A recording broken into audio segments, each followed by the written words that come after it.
ойна да ойлан деген ойын ойнаймыз, иә? Қазір мен сендерге міне, қандай сурет балалар? Ненің суреті? Баланың суреті, иә?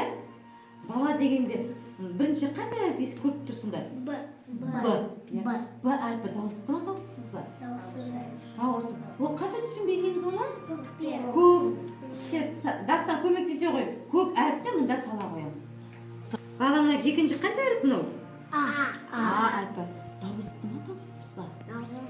Дұрыс, дауысты. Қандай түс мынау? Қызылмен белгілейміз, иә? Ал қызыл асты мында сала ғой. Қызылмен белгілейміз. Келесі мына қандай әріп? Көк түс, иә? Қандай әріп?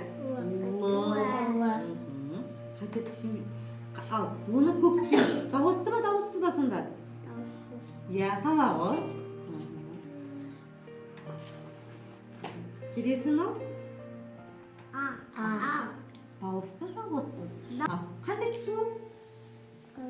Қызыл. Қызылды сала ғой мұнда. Иә? Дұрыс па балалар? Енді бала деген сөзі буынға бөлейікші. Бала. Екі. Жарайсың. Келін суреті? Дұрыс. Лақтың суреті, иә? Қандай әріп бірінші тұрған? Л. Дауысты ма, дауыссыз ба? Дауыссыз. Қандай түспен белгілейміз едік? Көкпен белгілейміз. Кел, маған көмектес. Абинұр, кел. Менің қасыма кел, Абинұр. Кел.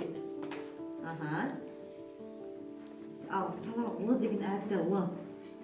Көкпен белгілейміз деді. Келесі мынау қандай әріп? Қандай түс ол? Қараймыз мұнда. Қара, айтамыз бірінші.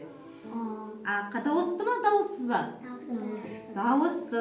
Келесі мынау қандай әріп? Қ.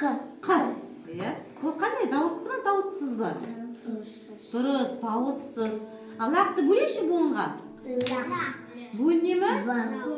Бөлінбейді, жарайсыңдар.